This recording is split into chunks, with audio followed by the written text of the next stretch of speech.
11월 16일 성경통독 우리말 성경 사도행전 11장부터 13장. 유대에 있는 사도들과 형제들이 이방 사람들도 하나님의 말씀을 받았다는 소식을 들었습니다. 그래서 이 베드로가 예루살렘에 올라갔을 때 할례받은 신자들이 그를 비난하며 당신이 어떻게 할례받지 않은 사람들의 집에 들어가 그들과 함께 식사를 할 수 있소라고 물었습니다. 베드로가 입을 열어 그 일의 자초지종을 차근차근 설명하기 시작했습니다.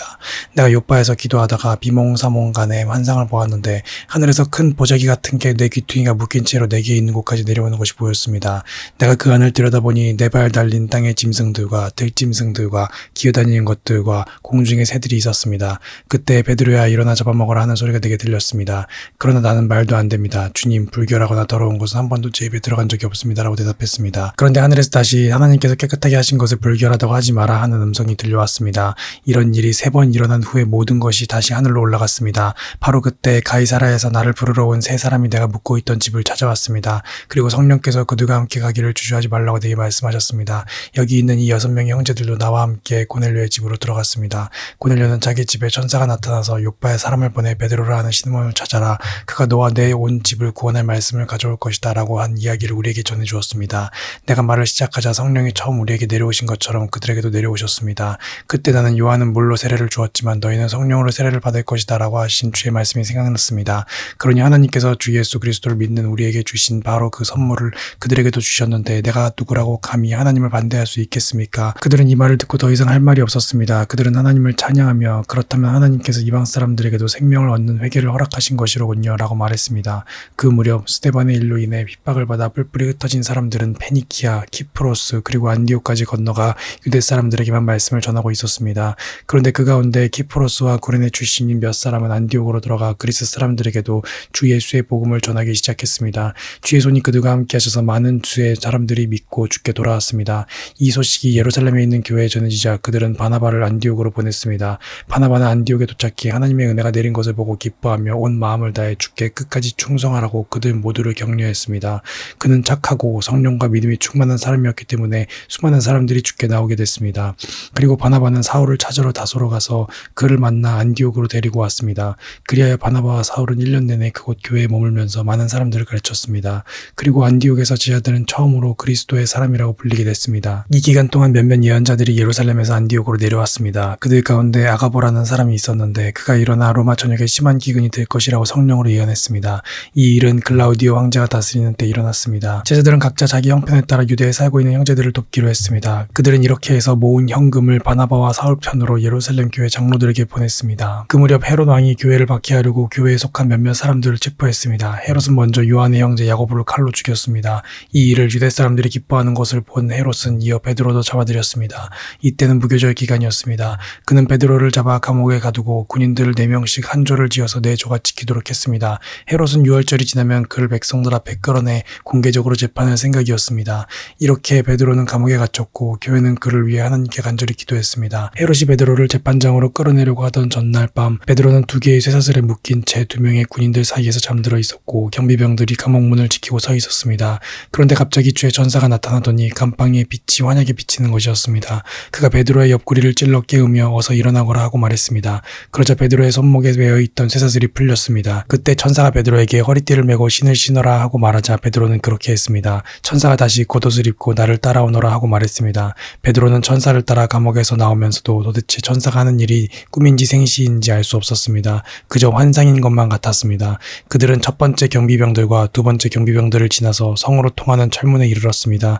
그 문이 저절로 열려 그들은 바깥으로 나왔습니다. 거리를 하나 지나자 갑자기 천사가 떠나갔습니다. 그제야 비로소 베드로는 정신이 들어 이제야 분명히 알겠다. 주께서 천사를 보내 헤롯의 소나기와 유대 사람들의 모든 기대에서 나를 구해주셨다라고 말했습니다. 이 사실을 깨달은 후 그는 마가라고도 하는 요한의 어머니 마리아의 집으로 갔습니다. 많은 사람들이 그곳에 모여 기도하고 있었습니다. 베드로가 대문을 두드리자 로데라는 어린 여종이 문을 열어주러 나왔습니다. 여종은 베드로의 목소리인 줄 알아차리고 너무나 기뻐서 문 여는 것도 잊은 채 달려가 베드로가 문 밖에 와 있다고 소리쳤습니다. 그러자 사람들이 여종에게 내가 미쳤구나라고 말했습니다. 그러나 여종이 계속 사실이라고 우겨대자 그들은 베드로의 천사겠지라고 말했습니다. 그때 베드로가 계속 문을 두드렸습니다. 그들이 문을 열고 베드로를 보더니 깜짝 놀랐습니다. 베드로는 조용히 하라고 손짓하며 주께서 자신을 감옥 밖으로 끌어내신 경위를 설명했습니다. 이 사실을 야고보와 그 형제들에게 알려주시오라고 말하고서 베드로는 다른 곳으로 떠났습니다. 아침이 되자 베드로가 없어진 일로 인해 군인들 사이에는 작지 않은 소동이 벌어졌습니다. 헤롯이 샅샅이 뒤져보았지만 베드로를 찾을 수 없게 되자 헤롯은 경비병들을 신문한 뒤 그들을 대신 처형하라고 명령했습니다. 그 후 헤롯은 유대를 떠나 가이사라로 가서 잠시 그곳에서 지냈습니다. 당시 헤롯은 두로와 시돈 사람들을 못마땅하게 여기고 있었습니다. 그래서 그들은 무리를 지어 헤롯에게 와서 왕의 시종 블라스도를 설득해 화친을 요청했습니다. 이것은 자기들이 헤롯 왕의 영토에서 나는 양식을 공급받고 있기 때문이었습니다. 약속한 날에 헤롯은 왕의 이복을 갖춰 입고 왕자에 앉아 사람들에게 연설을 했습니다. 그러자 사람들은 이것은 신의 음성이지 사람의 음성이 아니다 라고 외쳤습니다. 그런데 헤롯이 하나님께 영광을 돌리지 않았기 때문에 뒤에 전사가 즉시 헤롯을 내리쳐서 그는 벌레에 먹혀 죽고 말았습니다.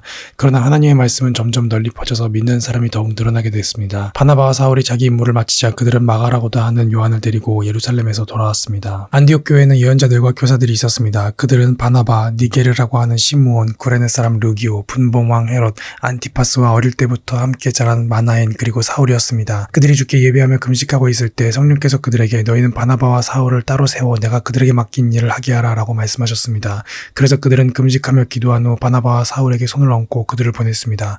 그 두 사람은 성령의 보내심을 받아 실루기아로 내려갔다가 거기서 배를 타고 키프로스로 가게 됐습니다. 그들이 살라미에 이르러서는 유대 사람의 여러 회당에서 하나님의 말씀을 선포했습니다.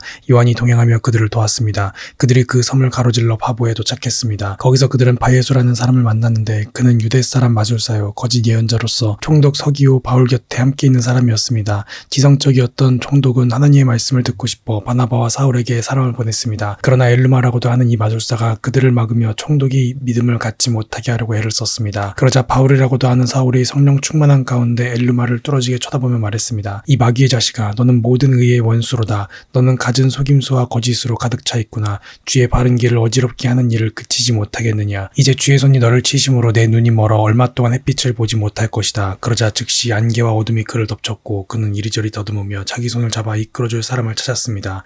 이 일을 보자 총독이 믿게 됐고 주에 관한 가르침에 그저 놀랄 뿐이었습니다. 바울과 그 일행은 바보에서 배를 타고 밤빌리아에 있는 버가에 이르렀습니다. 그곳에서 요한은 그들과 헤어져 예루살렘으로 돌아갔습니다. 그들은 버가에서 더 나아가 비시디아 안디옥으로 갔습니다. 그리고 안식일이 돼 회당에 들어가 앉았습니다. 율법서와 예언자들의 글을 낭독한 뒤에 회당 지도자들과 바울과 바나바에게 전가를 보내 형제들이여 이 사람들에게 권면해줄 말씀이 있으면 하시오라고 했습니다. 바울이 일어나 손짓하며 말했습니다. 이스라엘 사람들 또 하나님을 경외한 이방 사람들이여 내 말을 들으십시오. 이스라엘 백성이 하나님께서는 우리 조상들을 선택하셔서 이 민족이 이집트 땅에 사는 동안 큰 민족이 되게 하시고 큰 권능으로 그들을 그 나라에서 이끌어내셨습니다. 광야에서 40년 동안 그들의 소행을 참으시고 가나안 땅의 7민족을 멸하셔서 그 땅을 이스라엘 백성들에게 유업으로 주셨습니다. 이 모든 일은 450여 년에 걸쳐 일어났습니다. 그 뒤 하나님께서는 그들에게 예언자 사무엘 시대까지 사사들을 세워주셨습니다. 그 후 이 백성들이 왕을 요구하자 하나님께서 베냐민 지파 기스의 아들 사울을 주어 40년 동안 다스리게 하셨습니다. 그리고 사울을 패하신 하나님께서는 다윗을 그들의 왕으로 세우셨습니다. 다윗에 대해 증언하시기를 내가 이새의 아들 다윗을 보니 내 마음에 꼭 맞는 사람임을 알았다. 내가 바라는 모든 것을 그가 이룰 것이다 라고 하셨습니다. 하나님께서는 약속하신 대로 다윗의 자손 가운데 구세주를 이스라엘에게 보내주셨는데 그 사람이 바로 예수입니다. 예수께서 오시기 전에는 요한이 이스라엘 모든 백성들에게 회개의 세례를 선포했습니다. 그리고 요한은 자기 사역을 끝마칠 무렵 너희는 나를 누구라고 생각하느냐? 나는 그리스도가 아니다. 그러나 그리스도는 내 뒤에 오실 것인데 나는 그분의 신발끈을 풀 자격도 없는 사람이다 라고 말했습니다. 아브라함의 자손이 형제들이여 그리고 하나님을 경외하는 이방 사람들이여 하나님께서 이 구원의 말씀을 우리에게 보내주셨습니다. 예루살렘에 사는 사람들과 그 지도자들은 예수를 알아보기는커녕 오히려 예수를 정죄의 안식일마다 읽는 예언자들의 말씀을 그대로 이루었습니다. 그들은 사형을 선고할 근거를 전혀 찾지 못했음에도 예수를 죽여달라고 빌라도에게 요구하고 예수에 관해 성경에 기록된 모든 말씀대로 행한 뒤 예수를 나무에서 끌어내려 무덤에 묻었습니다. 그러나 하나님께서는 죽은 사람들 가운데서 예수를 살리셨습니다. 그 후 여러 날 동안 예수는 갈릴리로부터 예루살렘까지 자기와 동행했던 사람들에게 나타나셨습니다. 그들이 바로 지금 백성들에게 예수에 대해 증언하는 사람들입니다. 우리도 여러분에게 하나님께서 우리 조상들에게 약속하신 좋은 소식을 전하고자 합니다. 하나님께서는 예수를 살리심으로써 그들의 자손인 우리에게 그 약속이 이루어지게 하셨습니다. 이것은 시편 2편에 기록된 것과 같습니다. 너는 내 아들이다. 오늘 내가 너를 낳았다. 하나님께서는 죽은 사람들 가운데서 예수를 다시 살리시고 썩지 않게 하셨는데 이것은 내가 다윗에게 약속한 거룩한 거룩하고 확실한 복을 너희에게 줄 것이다 라고 말씀하셨던 것입니다. 또 다른 시편에도 기록되어 있습니다. 주께서는 주의 거룩하신 분을 썩게 내버려 두지 않으실 것입니다. 다윗은 한평생 하나님의 뜻을 잘 받들다 결국 잠들어 자기 조상들과 함께 묻혔고 그 시체는 썩고 말았습니다. 그러나 하나님께서 죽은 사람들 가운데서 살리신 분은 썩지 않으셨습니다. 그러므로 내 형제들이여 예수를 통해 죄 용서를 받을 수 있다는 소식이 여러분에게 선포되고 있음을 알기 바랍니다. 여러분이 모세의 율법으로는 의롭게 될 수 없었던 모든 것에서도 예수를 믿는 사람은 누구나 의롭다고 인정을 받게 되는 것입니다. 그러므로 예언자들이 말한 것이 여러분에게 일어나지 않도록 조심하십시오. 보라, 너희 비웃는 사람들아, 너희는 놀라고 망하라. 내가 너희 시대에 한 가지 일을 행하겠다. 누군가 그 일을 너희에게 전해준다 해도 너희가 믿지 않을 것이다. 바울과 바나바가 회당에서 나오는데 사람들이 그들에게 다음 안식일에도 이 말씀을 좀 더 해달라며 부탁했습니다. 집회가 다 끝난 후 많은 유대 사람들과 유대교로 개종한 경건한 사람들이 바울과 바나바를 따라왔습니다. 그들은 그 사람들과 함께 이야기를 나누고 하나님의 은혜 가운데 계속 머물러 있으라고 권했습니다. 그 다음 안식일에는 그 도시의 사람들이 거의 다 주의 말씀을 듣기 위해 모였습니다. 그 무리를 본 유대 사람들은 시기심으로 가득 차 바울이 말하는 것을 반대하며 모욕했습니다. 그때 바울과 바나바가 그들에게 담대하게 대답했습니다. 우리는 하나님의 말씀을 여러분에게 먼저 전하지 않을 수 없었습니다. 그런데도 여러분은 그 말씀을 거절하고 영원한 생명을 얻기에 합당치 못한 사람이라고 스스로 판단하고 있습니다. 그렇기 때문에 우리는 이제 이방 사람들에게 눈을 돌립니다. 이것이 바로 주께서 우리에게 하신 명령이기 때문입니다. 내가 너를 이방 사람들의 빛으로 삼았으니 이는 내가 땅끝까지 구원을 이루게 하려는 것이다. 이 말을 들은 이방 사람들은 기뻐하며 주의 말씀을 찬양했습니다. 그리고 영원한 생명을 얻도록 선택된 사람들은 모두 믿게 됐습니다. 그리하여 주의 말씀이 그 지방 전체에 두루 퍼졌습니다. 그러나 유대 사람들은 경건한 기부인들과 그 도시의 지도자들을 선동해 바울과 바나바를 핍박하게 했고 결국 그 지방에서 그들을 강제로 내쫓았습니다. 그러자 바울과 바나바는 발에 붙어있던 먼지를 그들을 향해 떨어버리고 이고니온으로 갔습니다. 제자들은 기쁨과 성령으로 충만했습니다. 아멘.